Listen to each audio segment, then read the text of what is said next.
Prepositions are a class of words expressing spatial or temporal relations or mark various syntactic and semantic roles. Their primary function is relational. A preposition typically combines with another constituent to form a prepositional phrase, relating the complement to the context. The word preposition comes from Latin and Greek, where they are usually placed before their complement and hence prepositioned. English is another language employing them in this way. In many languages, they come after the complement. Thus applied, they are called postpositions. Similarly, circumpositions consist of two parts that appear on each side of the complement.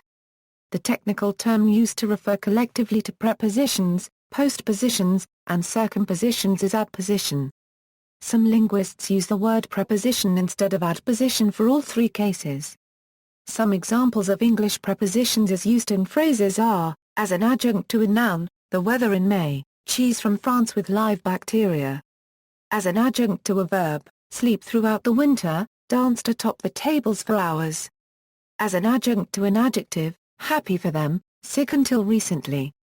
Adpositions perform many of the same functions as case markings, but adpositions are syntactic elements, while case markings are morphological elements. Definitional issues. There are many different types of adpositions, and some adpositions can also be classified as verbs, nouns, or adjectives.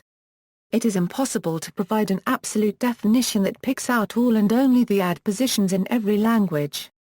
The following features, however, are often required of adpositions. An adposition typically combines with exactly one complement phrase, most often a noun phrase.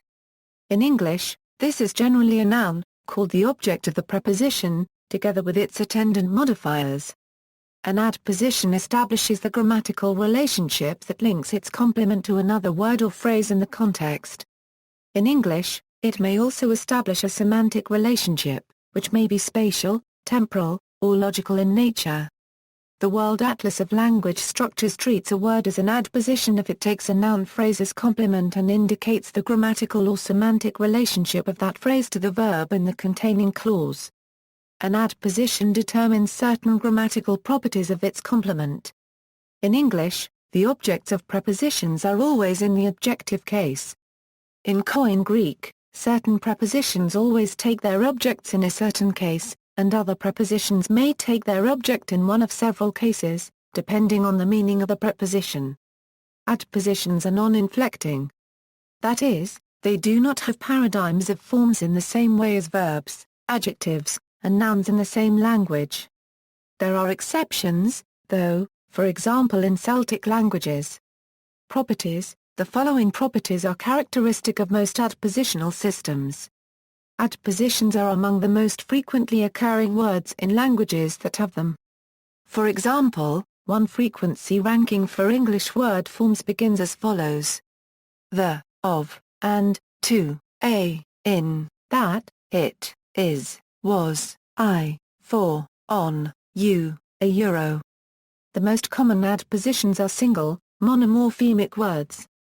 According to the ranking cited above, for example, the most common English prepositions are the following: on, in, to, by, for, with, at, of, from, as, a euro.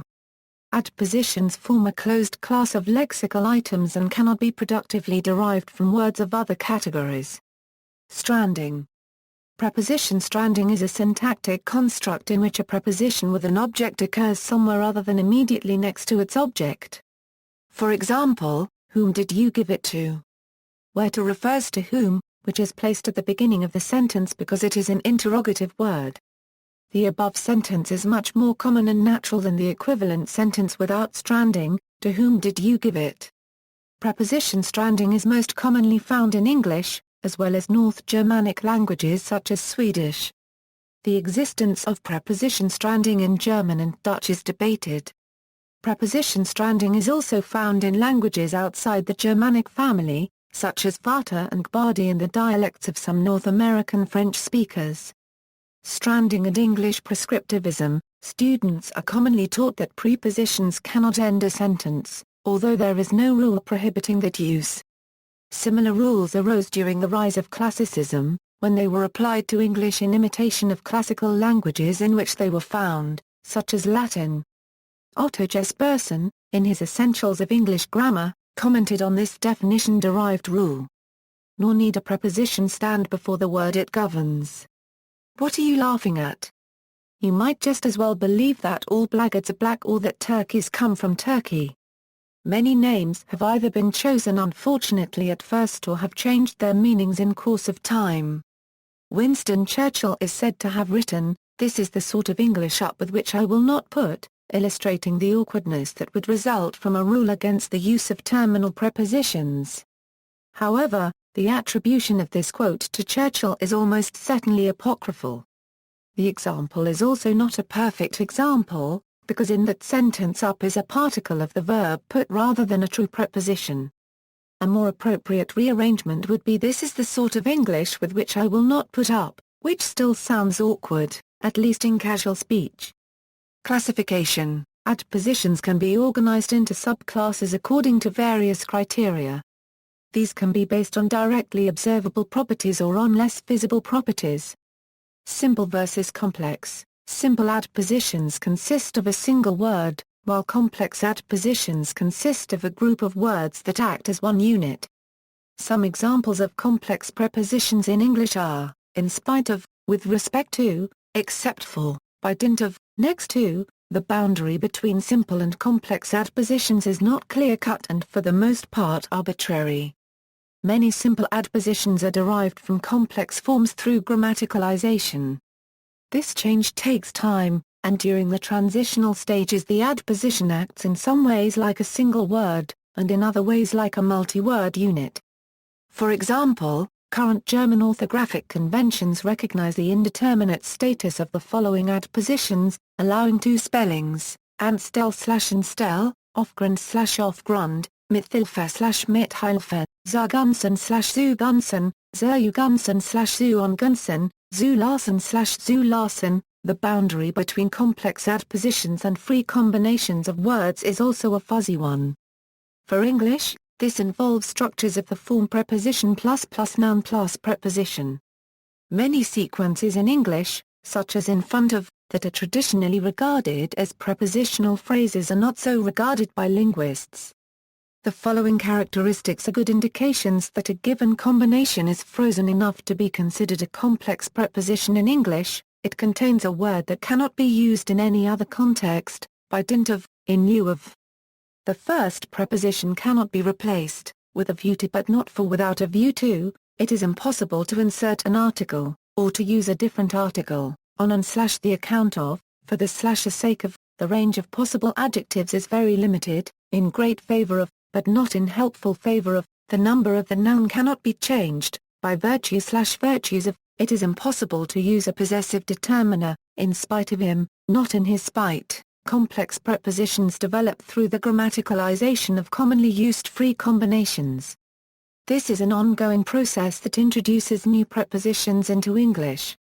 Classification by position. The position of an adposition with respect to its complement allows the following subclasses to be defined. A preposition precedes its complement to form a prepositional phrase. German, auf dem Tisch, French, sur la table, Polish, na stol. A postposition follows its complement to form a postpositional phrase. Chinese, rioish wazai shawanji, Finnish, kornsani, Turkish, beniml, Latin, mecum. A circumposition consists of two or more parts and it is positioned on both sides of the main word. Circumpositions are very common in Pashto and Kurdish. Here are some examples in Northern Kurdish: b, re, d, d, re, g, they. The terms preposition and postposition are more commonly used than the general adposition. Whether a language has primarily prepositions or postpositions is seen as an important aspect of its typological classification, correlated with many other properties of the language. It is usually straightforward to establish whether an adposition precedes or follows its complement. In some cases, the complement may not appear in a typical position. For example, in preposition stranding constructions, the complement appears before the preposition, How much money did you say the guy wanted to sell us the car for? She's going to the Bahamas? Whom with? In other cases, the complement of the adposition is absent. I'm going to the park. Do you want to come with? French, il fait trop froid, je ne suis pas habile. Copyright pour. The adpositions in the examples are generally still considered prepositions because when they form a phrase with the complement, they must appear first. Some adpositions can appear on either side of their complement. These can be called ambipositions. He slept through the whole night / the whole night through. German, meine Meinung nach/nach meine Meinung, an ambiposition in Schlang. It can be put before or after the noun related to it. Die Straße in Schlang der Straße, along the road. Another adposition surrounds its complement, called a circumposition. A circumposition has two parts, which surround the complement to form a circumpositional phrase. English, from now on, Dutch, na het een toe, Mandarin, a 3/4 degree Celsius e. Ca cubed ng bar and gxianglc French, and under copyright tail prowess, Swedish, far paragraph at Titamasadan. Circumposition can be a useful descriptive term, though most circumpositional phrases can be broken down into a more hierarchical structure, or given a different analysis altogether. For example, the Mandarin example above could be analyzed as a prepositional phrase headed by ca cubed ng, taking the postpositional phrase bar and gxianglc as its complement. Alternatively, the ca cubed ng may be analyzed as not a preposition at all. An inposition is an adposition between constituents of a complex complement. Ambiposition is sometimes used for an adposition that can function as either a preposition or a postposition.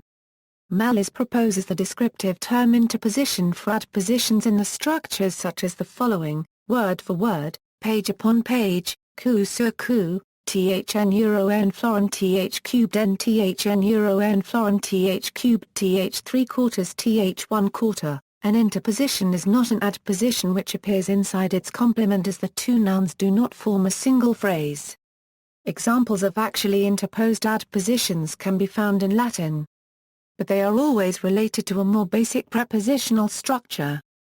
Classification by complement. Noun phrases are the most typical complements to adpositions, but adpositions can in fact be the adjuncts to a variety of syntactic categories, much like verbs.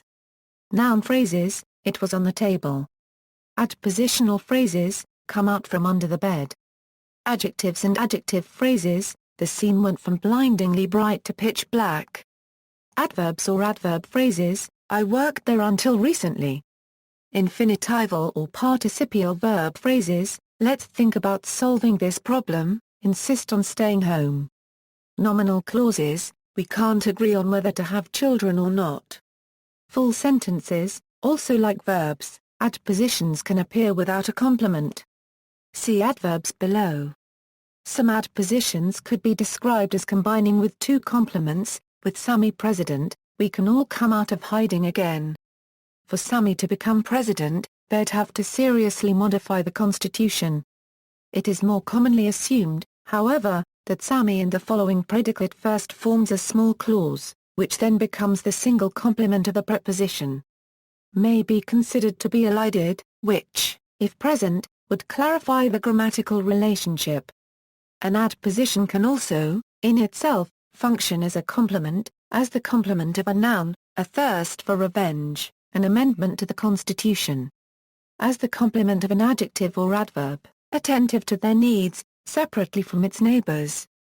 As the complement of another preposition, until after supper, from beneath the bed. Semantic classification. Adpositions can be used to express a wide range of semantic relations between their complement and the rest of the context. The following list is not an exhaustive classification: spatial relations, location, direction, temporal relations, comparison, equality, opposition, price, rate, content, source, material, subject matter, agent, instrument, means, manner, cause, purpose, reference. Most common adpositions are highly polysemous, and much research is devoted to the description and explanation of the various interconnected meanings of particular adpositions.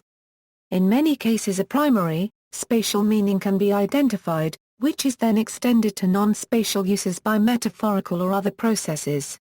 In some contexts, adpositions appear in contexts where their semantic contribution is minimal, perhaps altogether absent. Such adpositions are sometimes referred to as functional or case-marking adpositions, and they are lexically selected by another element in the construction or fixed by the construction as a whole. For example, in the case of phrasal verbs, English, dispense with formalities, listen to my advice, good at mathematics, Russian, ochkotna vopros, oviny vyobmain, Spanish, so plus or minus a conganer el tartalo, consister en dos grupos. It is usually possible to find some semantic motivation for the choice of a given adposition, but it is generally impossible to explain why other semantically motivated adpositions are excluded in the same context. The selection of the correct adposition in these cases is a matter of syntactic well-formedness. Subclasses of spatial adpositions. Spatial adpositions can be divided into two main classes, namely directional and static ones. A directional adposition usually involves motion along a path over time, but can also denote a non-temporal path. Examples of directional adpositions include to, from, towards, into, along and through. Bob went to the store. A path into the woods. The fog extended from London to Paris. A static adposition normally does not involve movement. Examples of these include at, in, on, beside, behind, under and above. Bob is at the store. Directional adpositions differ from static ones in that they normally can't combine with a copula to yield a predicate, though there are some exceptions to this, as in Bob is from Australia, which may perhaps be thought of as special uses. Fine, Bob is in his bedroom. Bad, Bob is to his bedroom. Directional spatial adpositions can only combine with verbs that involve motion. Static prepositions can combine with other verbs as well. Fine, Bob is lying down in his bedroom. Bad, Bob is lying down into from his bedroom. When a static adposition combines with a motion verb, it sometimes takes on a directional meaning. The following sentence can either mean that Bob jumped around in the water, or else that he jumped so that he ended up in the water. Bob jumped in the water. In some languages, directional adpositions govern a different case on their complement than static ones. These are known as causally modulated prepositions. For example, in German, directional adpositions govern accusative while static ones govern dative. Adpositions that are ambiguous between directional and static interpretations govern accusative when they are interpreted as directional, and dative when they are interpreted as static. In Sinem Zimmer in his room, in Siem Zimmer into his room, directional adpositions can be further divided into telic ones and atelic ones. 2. Into and across a telic, they involve movement all the way to the end point denoted by their complement. Atelic ones include towards and along. When telic adpositions combine with a motion verb, the result is a telic verb phrase. Atelic adpositions give rise to atelic verb phrases when so combined. Static adpositions can be further subdivided into projective and non-projective ones. A non-projective static adposition is one whose meaning can be determined by inspecting the meaning of its complement and the meaning of the preposition itself. A projective static adposition requires, in addition, a perspective or point of view. If I say that Bob is behind the rock, you need to know where I am to know on which side of the rock Bob is supposed to be. If I say that your pen is to the left of my book, you also need to know what my point of view is. No such point of view is required in the interpretation of sentences like your pen is on the desk. Projective static prepositions can sometimes take the complement itself as point of view, if this provides us with certain information. For example, a house normally has a front and a back, so a sentence like the following is actually ambiguous between two readings. One has it that Bob is at the back of the house. The other has it that Bob is on the other side of the house, with respect to the speaker's point of view. Bob is behind the house. A similar effect can be observed with left of, given that objects that have fronts and backs can also be ascribed lefts and rights. The sentence, "My keys are to the left of the phone," can either mean that they are on the speaker's left of the phone, or on the phone's left of the phone. Classification by grammatical function. Particular uses of adpositions can be classified according to the function of the adpositional phrase in the sentence. Modification, adverb like, "The athlete ran across the goal line." Adjective like, attributively, "A road trip with children is not the most relaxing vacation." In the predicate position, "The key is under the plastic rock." Syntactic functions, complement, "Let's dispense with the formalities." Here the words dispense and with complement one another, functioning as a unit to mean forego, and they share the direct object. The verb dispense would not have this meaning without the word with the complement it. "In the cellar" was chosen as the best place to hide the bodies. Adpositional languages typically single out a particular adposition for the following special functions: marking possession, marking the agent in the passive construction, marking the beneficiary role in transfer relations, proper versus improper. Some languages such as Portuguese, Spanish and Italian divide prepositions into proper and improper. Proper prepositions, also called essential prepositions, are exclusively prepositions.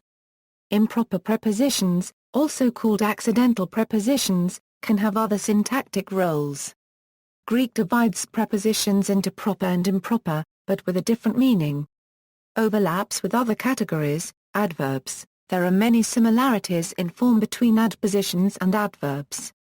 Some adverbs are clearly derived from the fusion of a preposition and its complement, and some prepositions have adverb-like uses with no complement, downstairs/downstairs, under the ground/underground. Inside, aboard, underneath. It is possible to treat all of these adverbs as intransitive prepositions, as opposed to transitive prepositions, which select a complement.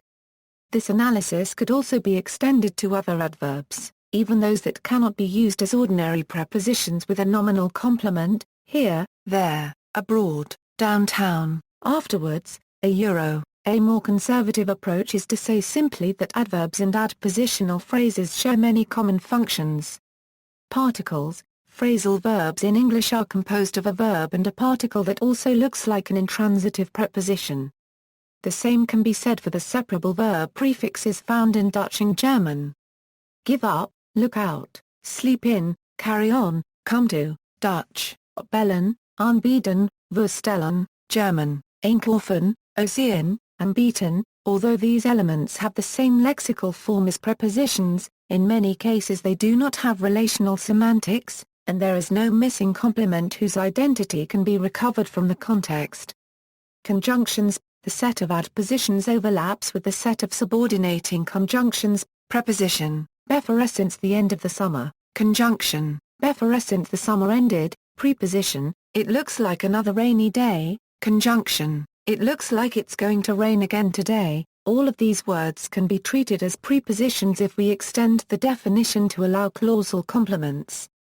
This treatment could be extended further to conjunctions that are never used as ordinary prepositions, unless they surrender, although time is almost up, while you are on the phone. Coverbs. In some languages, the role of adpositions is served by coverbs, words that are lexically verbs, but are generally used to convey the meaning of adpositions. For instance, whether prepositions exist in Chinese is sometimes considered an open question. Coverbs are often referred to as prepositions because they appear before the noun phrase they modify. However, unlike prepositions, coverbs can sometimes stand alone as main verbs. For instance, in Standard Chinese, dao can be used in a prepositional or a verb sense. Qa to the first is the main verb, a degree, or aa euro wc dao beja ng qa to the first. Dao is the main verb, a degree, aa euro wc dao la. Case affixes. From a functional point of view, adpositions and morphological case markings are similar. Adpositions in one language can correspond precisely to case markings in another language. For example, the agentive noun phrase in the passive construction in English is introduced by the preposition by, while in Russian it is marked by the instrumental case. Sometimes both prepositions and cases can be observed within a single language. For example, the genitive case in German is in many instances interchangeable with a phrase using the preposition von. Despite this functional similarity, adpositions and case markings are distinct grammatical categories. Adpositions combine syntactically with their complement phrase. Case markings combine with a noun morphologically. Two adpositions can usually be joined with a conjunction and share a single complement, but this is normally not possible with case markings. Of and for the people versus Latin populi a populo, not populi ao. One adposition can usually combine with two coordinated complements, but this is normally not possible with case markings. Of the city and the world versus Latin urbes a urbes, not urbe urbes. Case markings combine primarily with nouns, whereas adpositions can combine with phrases of many different categories. A case marking usually appears directly on the noun, but an adposition can be separated from the noun by other words. Within the noun phrase, determiners and adjectives may agree with the noun in case, but an adposition only appears once. A language can have hundreds of adpositions, but no language has this many distinct morphological cases. It can be difficult to clearly distinguish case markings from adpositions. For example, the postnominal elements in Japanese and Korean are sometimes called case particles and sometimes postpositions. Sometimes they are analyzed as two different groups because they have different characteristics, but in such analysis, it is unclear which words should fall into which group. Japanese, sha radian per square second euro, denture by train. Korean, ioa micron, Turkish and Finnish have both extensive case marking and postpositions, and here there is evidence to help distinguish the two. Turkish signmaya versus signama section in, Finnish, talossa versus talonidessa currency. In these examples, the case markings form a word with their hosts, while the postpositions are independent words. Some languages, like Sanskrit, use postpositions to emphasize the meaning of the grammatical cases, and eliminate possible ambiguities in the meaning of the phrase. For example, aaanaa. In this example, rame to the first a is in the instrumental case, but, as its meaning can be ambiguous, the postposition saha is being used to emphasize the meaning of company.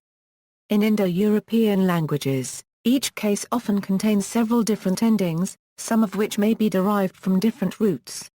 An ending is chosen depending on gender, number, whether the word is a noun or a modifier, and other factors. Word choice. The choice of preposition in a sentence is often idiomatic, and may depend either on the verb preceding it or on the noun which it governs. It is often not clear from the sense which preposition is appropriate. Different languages and regional dialects often have different conventions. Learning the conventionally preferred word is a matter of exposure to examples. For example, most dialects of American English have to wait in line, but some have to wait online. Because of this, prepositions are often cited as one of the most difficult aspects of a language to learn, for both non-native speakers and native speakers. Where an adposition is required in one language, it may not be in another. In translations, adpositions must be dealt with on a case-by-case basis, and one may be either supplied or omitted. For instance, speakers of English learning Spanish or Portuguese have difficulty distinguishing between the prepositions po and para, as both frequently correspond to for in English. The German preposition von might be translated as by, of, or from in English depending on the sense. See also, Japanese particles, list of English prepositions, common English usage misconceptions, Old English prepositions, relational noun, Spanish prepositions, notes. References, Mark L. Hernandez. The Power of the Letter. ISBN 978-0-534-42066-6.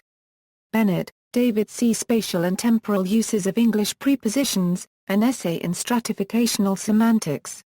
London, Longman.